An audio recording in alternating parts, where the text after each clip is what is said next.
özel donanımlara ihtiyaç duyabiliriz diye buraya geçeceğim. Communication is an important right, as we are told you before. It may take longer to communicate with individuals with special needs than with typical individuals. Birilerini dikkatle dinlememiz gerektiğinde beynin sol ya da sağ tarafı yönelir. Özellikle duygusal bir sorunla baş etmemiz gerektiğinde sağ kulağımızı dinlediğimiz kişiye vermemiz duygusal etkileri anlamamızı kolaylaştırır.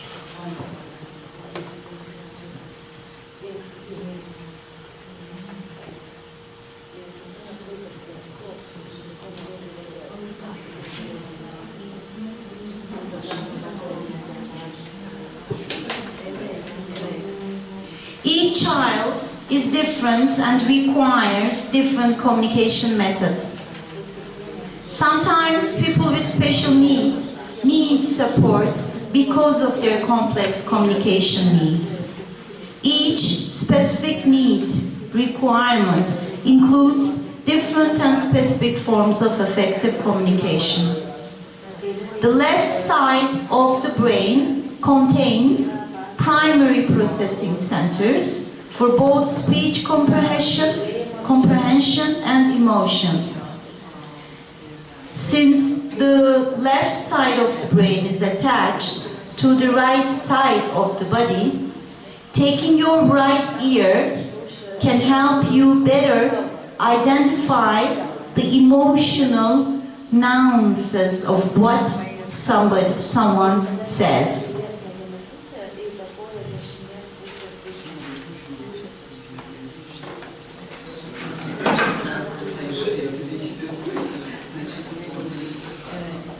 Az önce de deneyimledik sözsüz iletişimin ne kadar önemli olduğunu, beden dilinin. Bunlar jestler ve mimiklerden sadece oluşmaz. Bunlar jest ve mimiklerden oluşmaz. Kas gerginliğimiz, nefes alışımız, karşı tarafla kurduğumuz iletişimin hem biçimini hem de yönünü etkiler. Evet. Non-verbal communication or body language includes facial expressions, body movements and gestures, eye contact, posture, tone of voice, and even muscles, tension and breathing. Çünkü insanlar sezgisel bilgiye sahiptir. O da yok. Osman biliyor mu? Biliyor.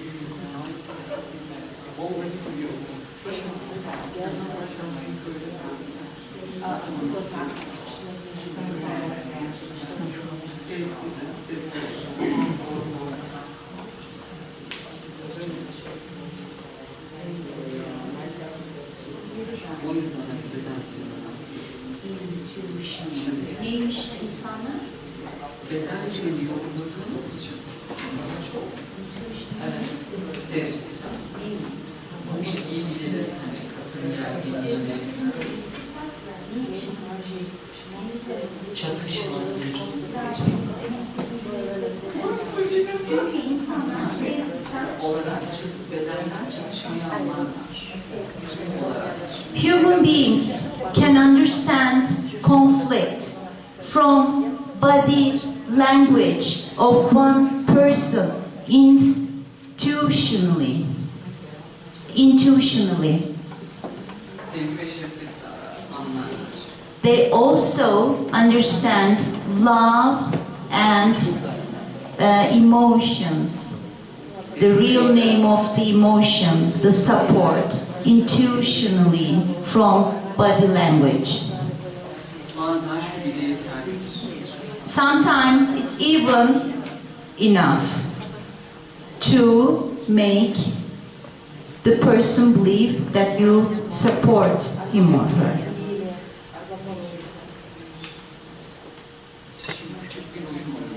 Çalışıyoruz ve negatif cümleleri kullanmaktan kaçınıyoruz. Please avoid using negative body language in order to communicate effectively. Instead, use body emotions to convey positive emotions even though you're not really experiencing them. You can use positive body language to indicate your confidence. Genelde sözsüz iletişimde insanlar arasında çatışma yaratanlardan biri de tanımlayıcı bakışlardır. Özellikle özel gereksinimli bireyler için.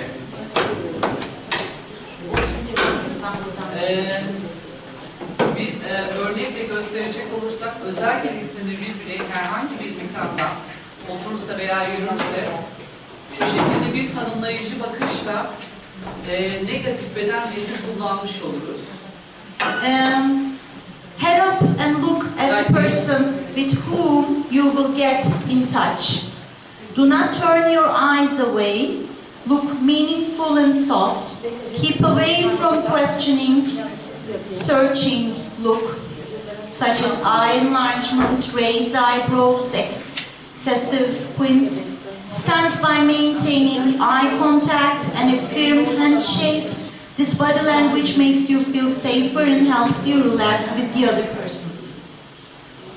Etkili olmak için güvenle teslim ol. Bu başlıkta söyleyeceğim. Güvenle karşı tarafa teslim ol. Olumlu tutum takın ve geliştir. Pozitif kalmaya çalış. Vereceğiniz mesajı her zaman somut olsun. Tutarlı olun, en önemlisi bu. Berrak olun, mesajınız açık olsun. Kelimelerin seçimi kısa olsun. Tamlık olsun cümlelerinde. Nazik ve saygılı olun. Stresi güvenli bir şekilde gidermenin en iyi yolu iletişimde bütün duyuları kullanmaktır.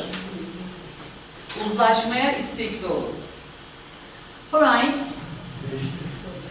In order to be effective, in order to communicate effectively, surrender safely, have and develop positive attitude, try to stay positive, let your message you want to transmit be concrete, be consistent. Clarity is very important. The purpose of your message should be clear. Selections of words are important. Try to use short messages, sentences and short words. Integrity, never leave your sentence missing. People should not wonder if there is more coming. Be kind and respectful, always. The best way to relieve stress quickly and reliable is through sensation, vision, sound, touch, taste, smell, or movement. And be willing to compromise. You can find a happy middle way that reduces stress level for everyone.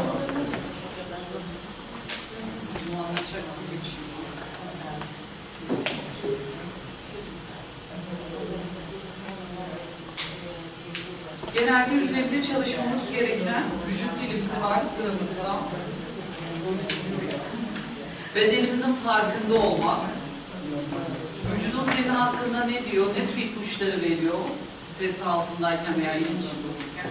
Az önce bunu deneyimledik ayna çalışmasında.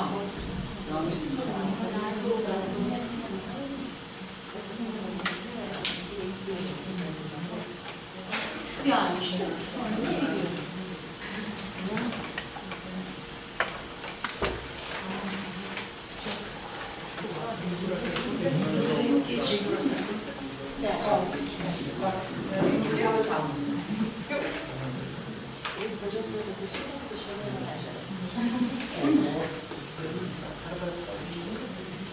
Yes.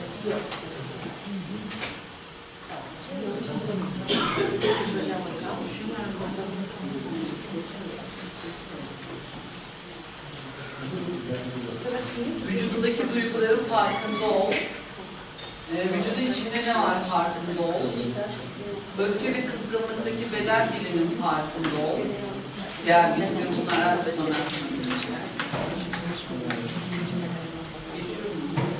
Alright, these are the communication skills that you need to work on in order to have an effective communication. Be aware of your body. Your body tells a story about you. Always remember this. Recognize crossed or folded emotions like sensitivity. Support behind your body is the trust. What is in your body? Are there intention? anger or anxiety. Handshaking, rubbing hands, these are self-relaxing. Watch out for non-verbal signals. The way you look, listen, move, react to another person tells them how you feel more than just words. Genelde özel gereksinimli aileler ve ebeveynler büyük baskı altında biriyle iletişim kurarken her zaman onlara stresi kontrol etmeyi öğretmemiz gerekiyor. Stres ve baskı altındayken nasıl iletişim kurabiliriz? Belirli bir noktayı tespit edip ona değinin. Konuşmak için zaman tanıyın. Evet, şuraya geçip buraya devam etmişsin. Evet. Açık ve anlaşılır olun. Ne söyleyeceğinizi planlayın ve her zaman boşluklar yaratın. Konuşarak boşlukları doldurmayın. Boşluklar iletişimde iyidir. Alright. When you are trying to communicate under pressure and stress, first of all, you have to keep stress under control. If you're going to have important conversations, for example, about problem behavior or change, something like that, use stop tactics to give yourself time to think. Pause to collect your thoughts. Silence is not necessarily a bad thing. Touch on a point and provide a sample and supporting information. Make your promises clear. In most cases, how you say something can be important as you say it. Speak clearly, get an equal tone and make an eye contact. Complete with a summary and then stop. Summarize your answer and then stop talking even if there is silence in the room. Do not fill in the silence and gaps by continuing to speak.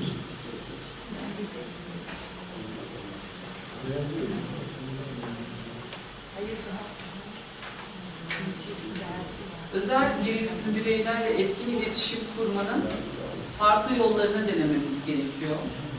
Az önce bir oyun oynadık, aile çalışması. Her ne olursa olsun iletişim sınırlarında iletişime zorlama ve yönlendirme insanlar arasında zorlayıcı olabilir. Alright, now we're going to talk about different ways of effective communication with individuals with special needs.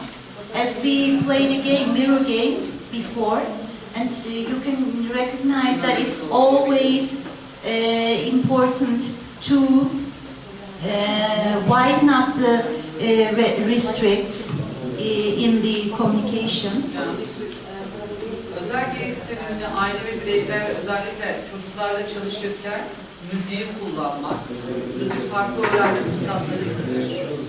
Dokunma,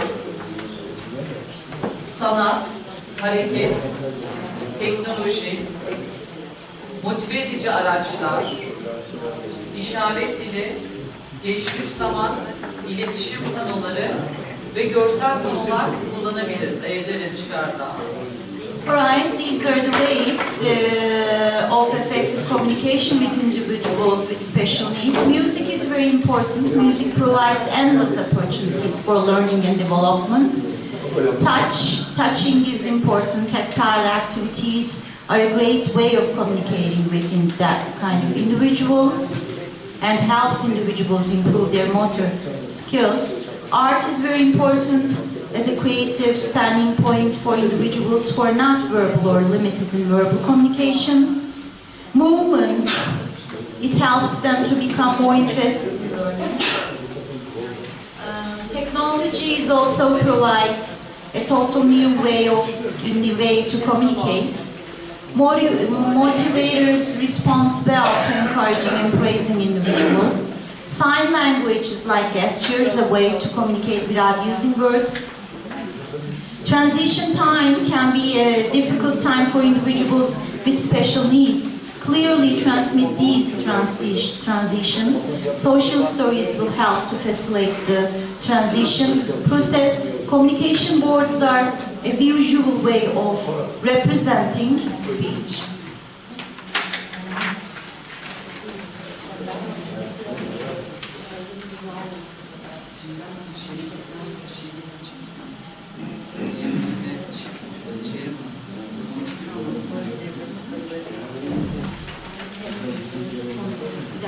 Yok, geçiyorum.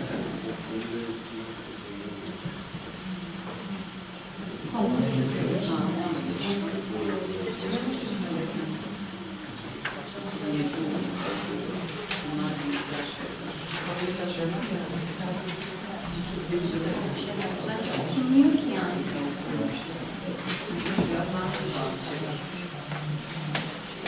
Etkili iletişim kurulunda özel gereksinimli aileler ve bireylerle fırsatları güvenle takip edebilirler. Empati ve şefkat anlayışını geliştirebilirler. Ailelerin birbiriyle doyumlu iletişimi, onların öznel oluşum ve yaşam duyumlarını olumlu etkiler ve sağlamlaştırır.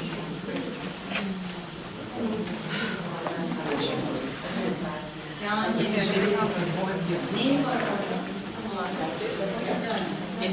You have to teach empathy. You have to teach empathy to children with special needs and especially to their families. Communication with the individual with special need increases the chance to recognize and follow opportunities with confidence and self-efficiency. They also develop an understanding of empathy and comfort. I'm going to give you We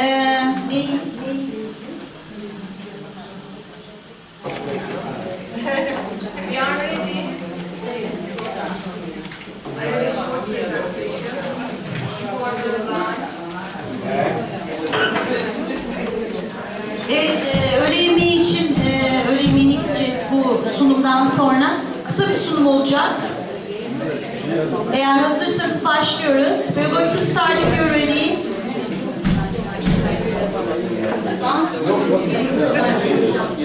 Özel gereksinimlere sahip aileleri destekleyici ipuçları. Alright, now she's going to talk about supportive tips for families having children with special needs.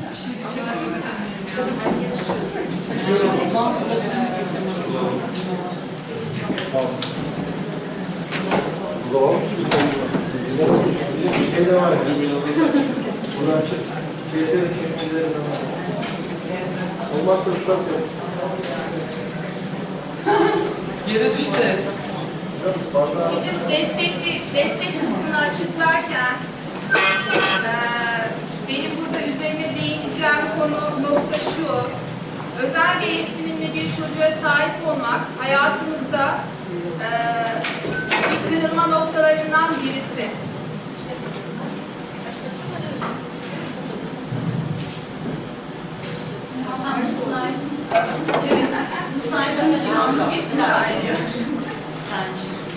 Sizler için bildiğiniz ve umduğunuz, beklediğiniz hayatınız beklenmedik bir durumla değişiyor.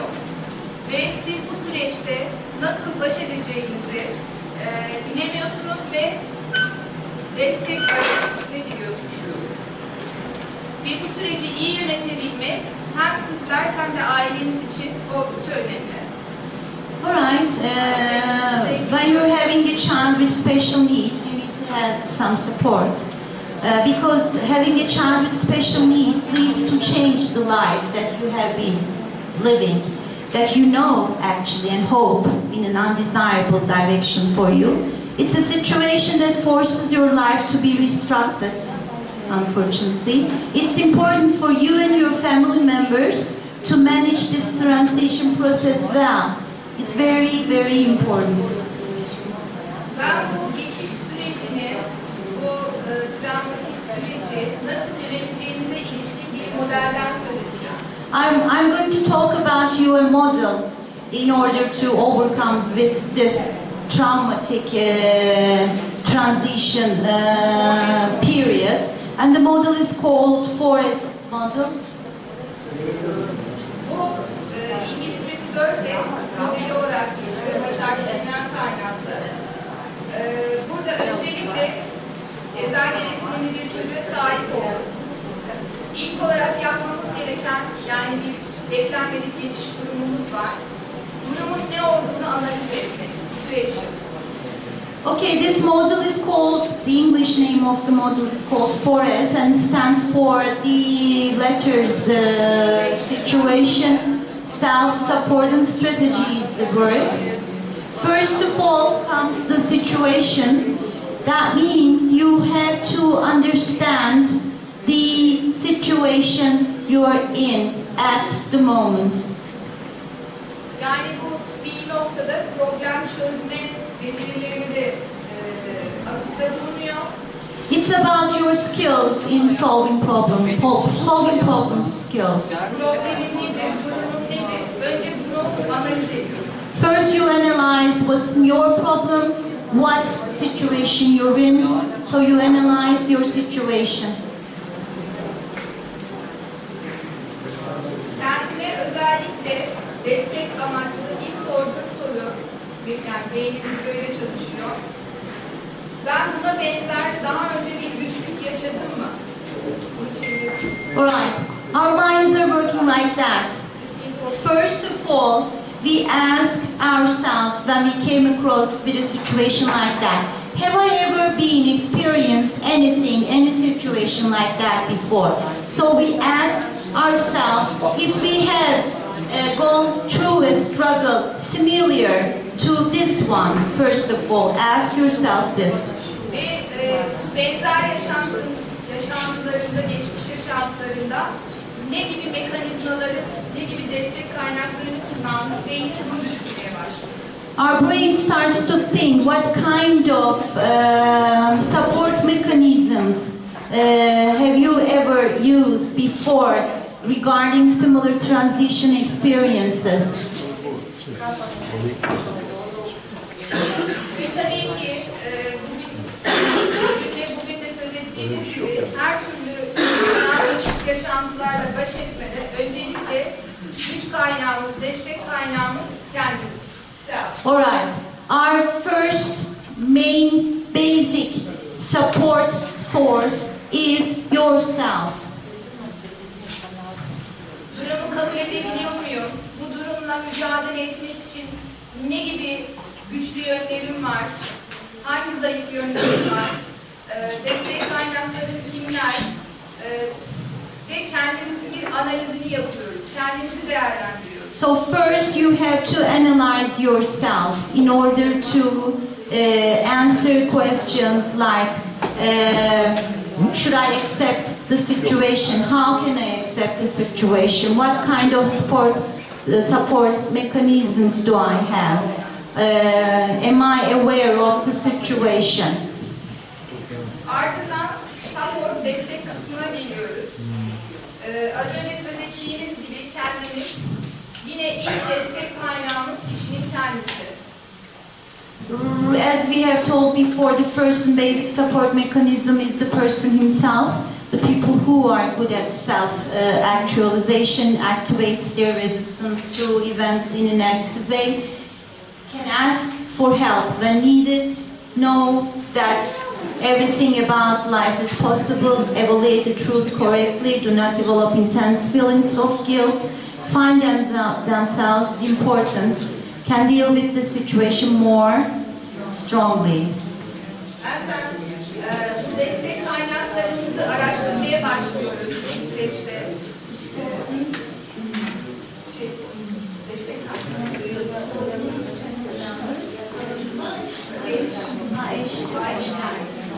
Bu destek kaynaklarımız kimler? Tabii ki ilk başta eğer varsa eşimiz, ardından aile bireylerimiz, yakın arkadaşlarımız, toplum ve kendimizi eğitmeye yönelik farklı eğitimler, bu süreçte internet, bilgi kaynakları, sağlık sigortası gibi sosyal ve psikolojik destek gibi farklı destek kaynaklarını araştırmaya başlıyoruz. Alright, what can be the support resources? You have to analyze these resources.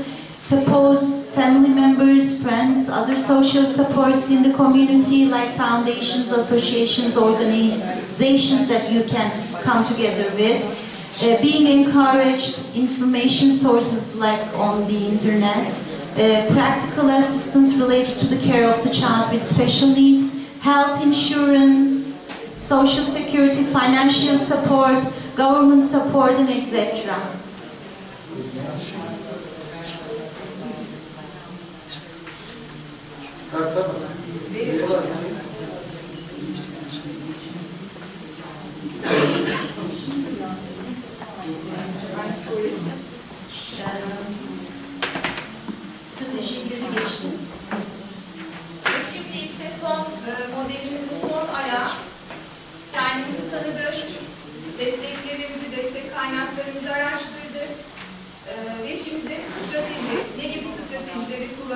taktikleri kullanabiliriz.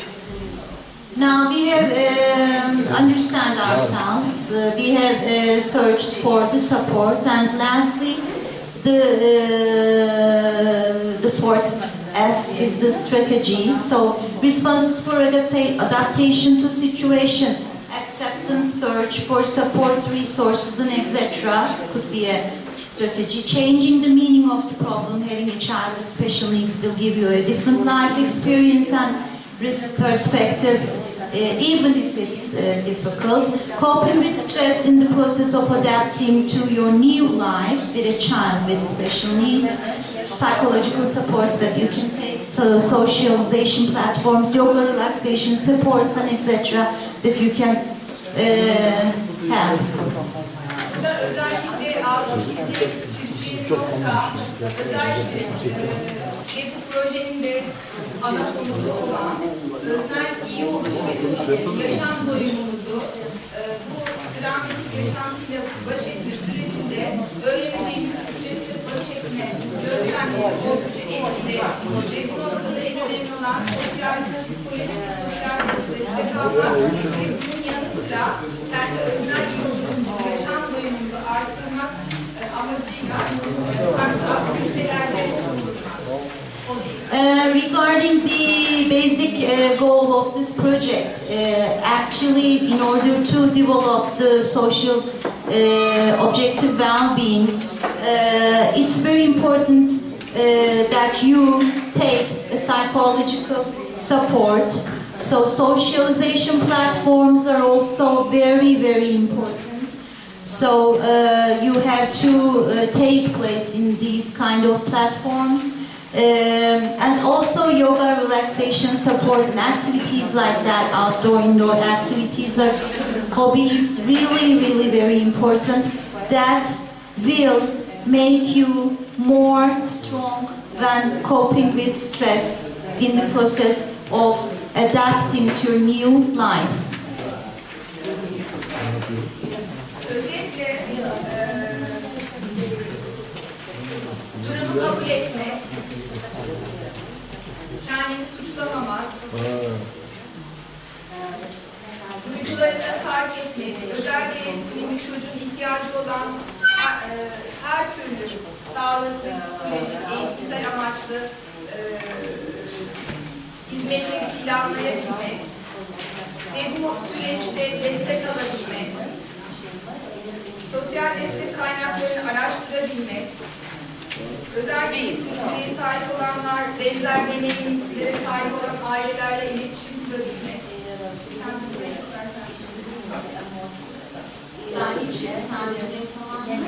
Ben öbür slaytta tamam.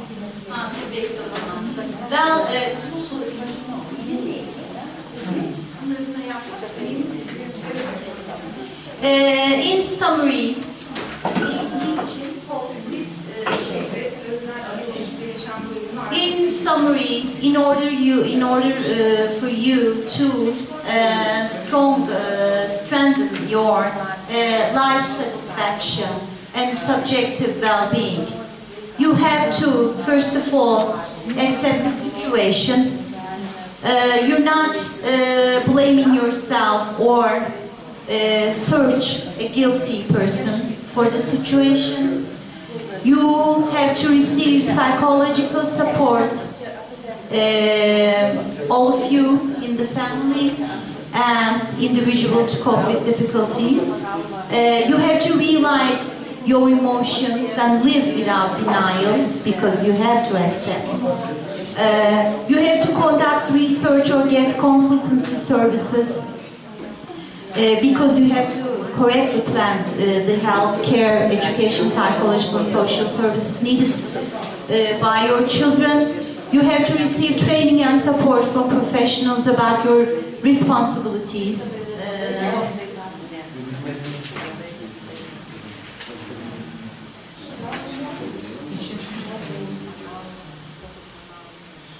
Özetle bu. Ve şimdi sizinle kısa bir çalışma yapacağız. Now we're going to work with you a little together.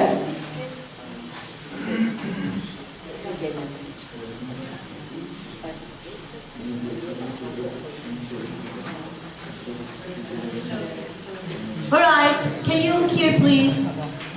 So we have got a support shop here. She's a shop. Ben bir destek ürünüyüm. I am a support shop. Yanlış anladım. Zaten puzzle yapalım. Heaven's Support Shop. And the shop's name is Heaven's Support Shop. Cennet'in destek dükkanı. Her name is in Turkish, I mean the English name, English meaning of her name is Heaven. So Cennet means heaven in Turkish. Personal Shop. Cennet Heaven. Dursun is stop, Cennet is heaven. Cennetten birçok şey yani test support. Evet, öyle güzel. Ve şimdi Var. zamanımız kısıtlı. So we have a limited time, right? Because we're going to go to lunch and afterwards at 2 o'clock the bus will come for trip and O yüzden exit. hepinizi sırayla çağırmak istemiyorum gönüllülerden. So that's why I don't want to call up for each person, but only volunteer can come. Engelli, özel gereksinimli bir bireye sahipsiniz aileler olarak. As parents, you have got children in need of special needs. Birinci sorumuz şu, bu dükkana geliyorsunuz ve diyorsunuz ki ben bu güçlükle baş edebilmek için benim için en önemli olan destek, örneğin aile, bilgilenme, Önce ismini mi koyacaklar yani desteğin? ihtiyaç duydukları en önemli destek neyse dükkana gelip benden onu isteyecek. Yani soracaklar.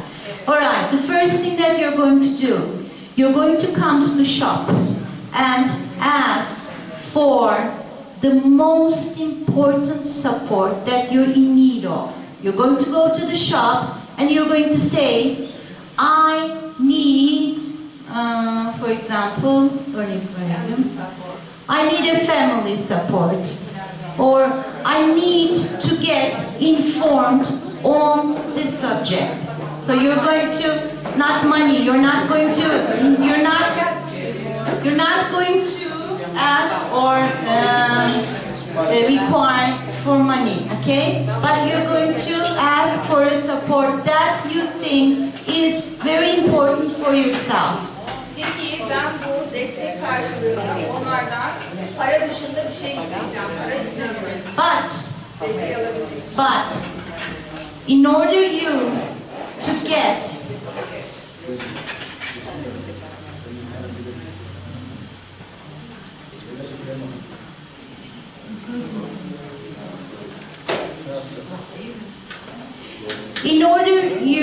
to get that support from my shop, I'm going to ask for one thing. Not money, but I'm going to ask you something. Bu durumla baş etmek için sahip olduklarını düşündükleri olumlu bir yönlerini, özelliklerini. So, what I'm asking for you is to find a positive future of yourself in order that is helping you to struggle with this problem.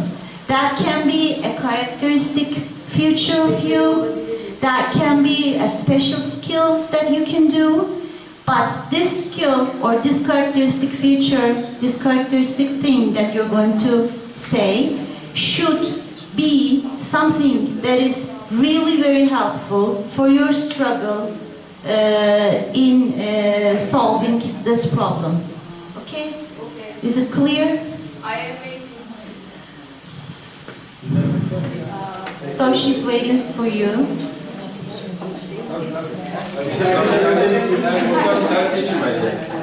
Ben geleyim mi? Her gruptan bir tanesi. İçeri devam edin. Saydı. Bir otur bak. Alright. Berfin has arrived. So, Hoş geldin. Welcome Berfin. Thank you so much. Hangi desteği istersin? Bireysel what kind of support do you request from my shop? Onun için hiçbir şey yok. Özel gereksinim, cinsel kimlik, inanç, farklı inançlar. Bir tanesi de Ne? Hepsi için. Farklı. Şu mezhep var, hayır sen demedin. virgül, bir tane değil. Virgül var, virgülle tamam. Bireysel farklara saygı. I want, I want respect to individual differentials. I want respect for neydi? İnanç, Religion, cinsel kimlikten ve farklılıklar. sexual identities. So she wants respect. Peki bunun karşılığında bana hangi özelliğini verebilirsin? So what is your powerful future Güven, about regarding yourself? güven ve kabul. My futures are trust and acceptance. Okay. Thank you so much.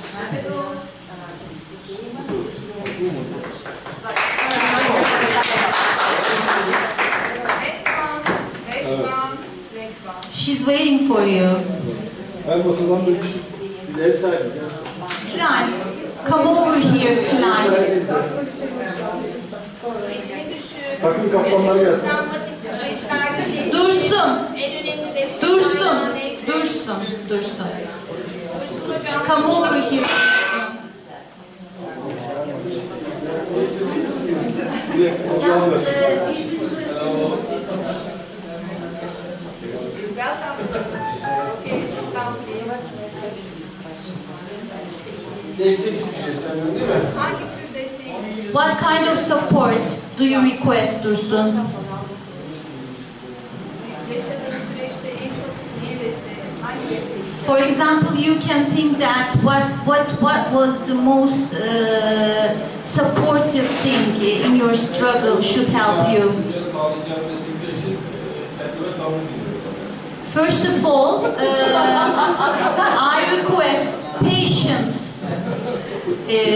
to myself because I have to provide health services for my child. But as she's only heaven but not God, she cannot give you patience, support for patience. Peki sen bu sabır desteğini istiyorsun. Bunun için bunun karşılığında bana hangi özelliğini verebilirsin? So what will be your best future that you can give me in order to have I'm sorry.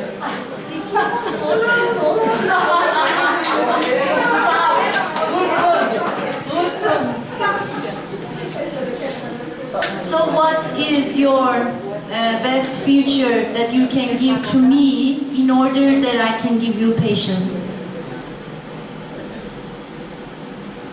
Kendine ayırdığın zamandan veriyorum. I can give you from the time that I that I have spared for myself. Şimdi kendinden ayırdığın zaman senin için olumlu bir özellik. Is this spare time?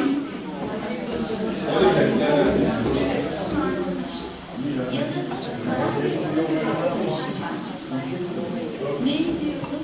Dedim ki kendinden ayırdığın zaman senin için olumlu bir özellik. Is this time that you spare for yourself something that is a positive future of your characteristic? Do you think so? So is this a characteristic thing?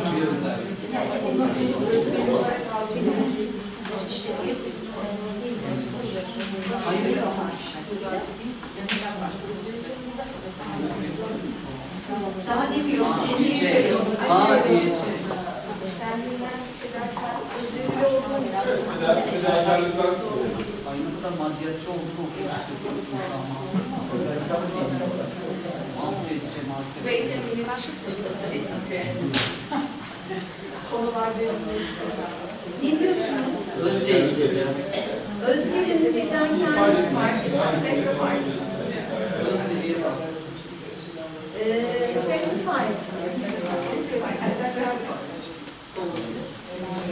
Self-sacrifice. So self-sacrifice. Okay. So she accepts self-sacrifice. So you're going to give him.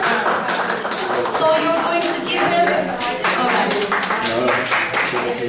Come on Marlon please. Ama bizim Marlon verici.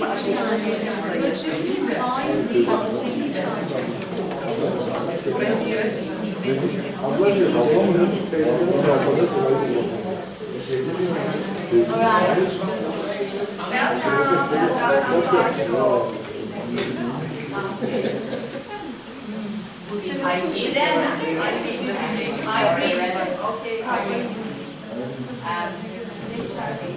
Irene, what do you request from the shop? Psychological help,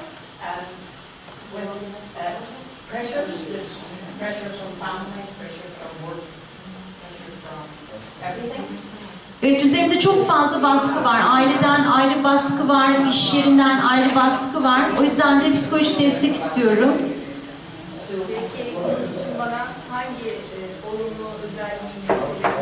So what is your best future, positive future that you can give me?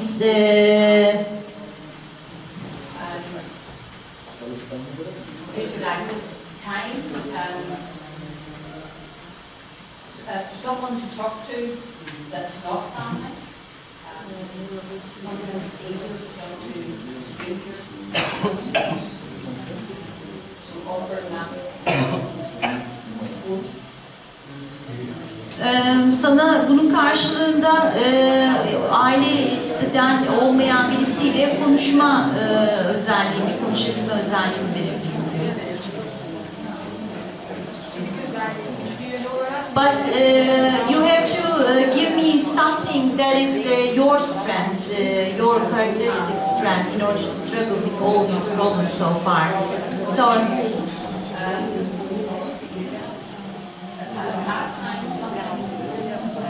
For yourself, for your own your own time. Kendi zamanımı verebilirim diyor.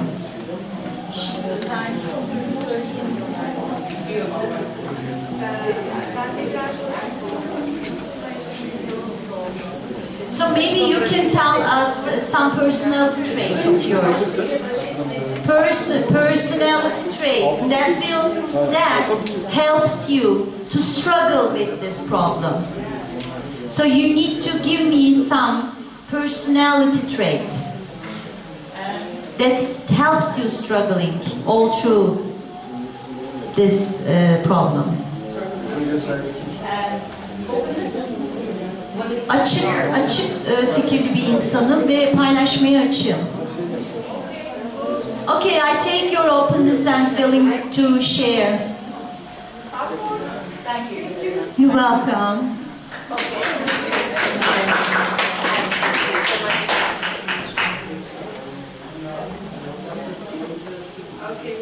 So who else?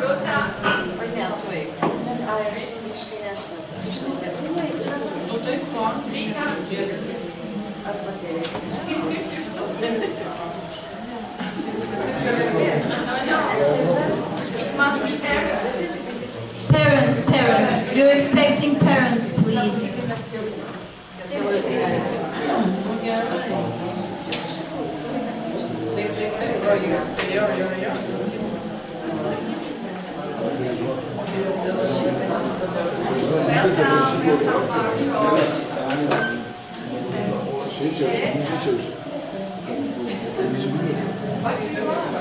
Teresa, what do you want? Ondan orta kabul ediyorsun.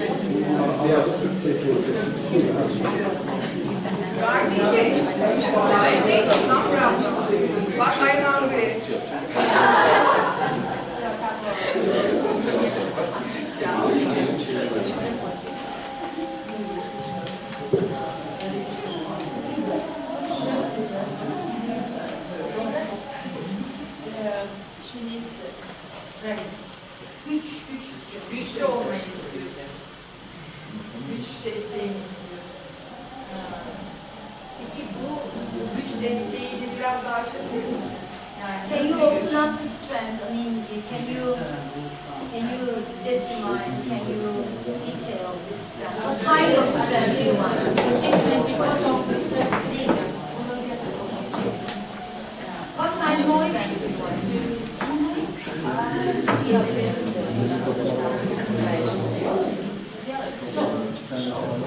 What? Soul, ruhsal. Support for her soul. Ruhsal destek istiyor. Peki bu ruhsal destek için, ruhsal desteği elde edebilmek için hangi olumlu kişisel ya da hangi olumlu özelliğini bana verirsin? What kind, which personal trait are you going to give me, or which kind of skills you can give me in order to struggle? Your best personal trait, best skills that you can give me. She says that she can give positivity. Positivity. Okay. So her positivity, she gets the strength with her positivity. Thank you so much. Because she was always smiling.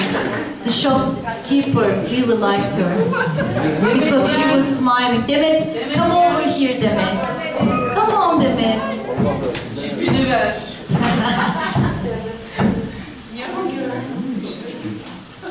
Aa,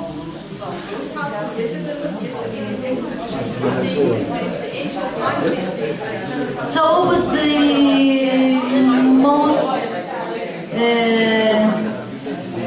most seek support in your struggle with your children? Ben yalnız duymuyorum.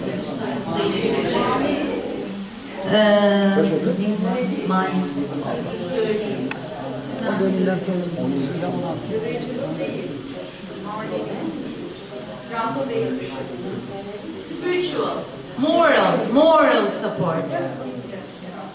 So she's in need of a moral support from the shop.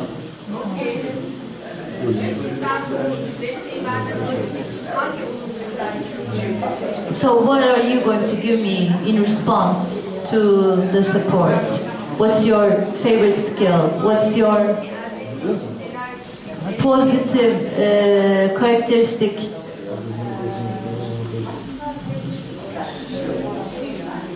I'm strong. I know. I can. When I wake up in the morning, I always believe that everything is going to be great today. Everything is going to be nice. So I always think like that. And that's why I believe that I'm strong. So I can give you my strength. Are you going to verecek misin? Okay, I'm giving you my strength, and I'm giving you moral support, spiritual support. Thank you. Teşekkür ederiz Demet. Sağ ol. Yine destekleri var.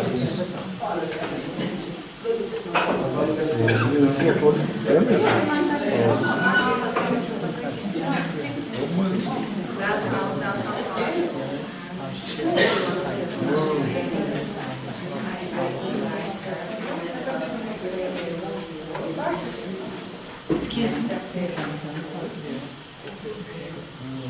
Exec table. Herhalde. Hı hı.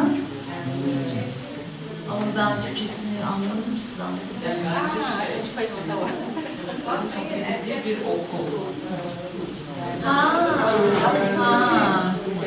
Alright. Okay, we understand. Okay. I want a school that accepts all the special needs individuals with their problems, with their families. So I want a school like that. And And I also want a husband that accepts all this kind of situation and problems and go with me all through the way. Ne dedi? Duymadım. Never mind, divorce is the answer from the shopkeeper. I don't believe this. How kind of a guidance are you?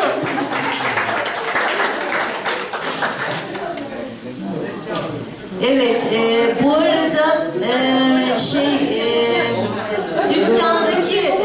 dükkan sahibi cevap olarak da önemli değil, boşan gitsin dedi.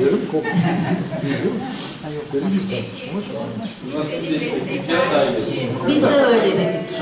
Bana karşılığında hangi olumlu özellikleri So what is your positive characteristic future that you can give to her? Or your positive skills that you can give in response to receive this support?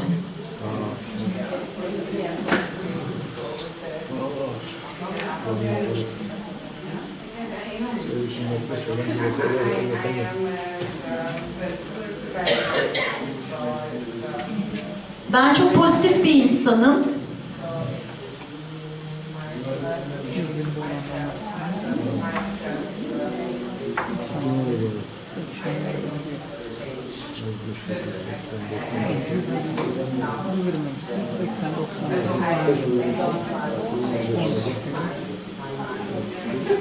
Çok olumlu bir insan olduğum için fikrimi değiştirmek istemiyorum. Olumluyum ben.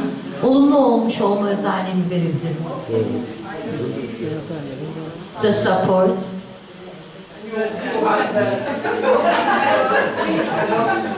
Don't divorce. Maybe you can. Nasıl etkilenir? Not with that important. Maybe you can find another one that will. Thank you so much for your sharing. The shop is closed now. Right? Now it's lunch time. Duyurumuz olacak mı Dursun hocam? Alright. First, Berfin will give you homework for tonight. So these are your homeworks. Homework'la ilgili bir açıklaması yapacaksınız şimdi söyleyeyim.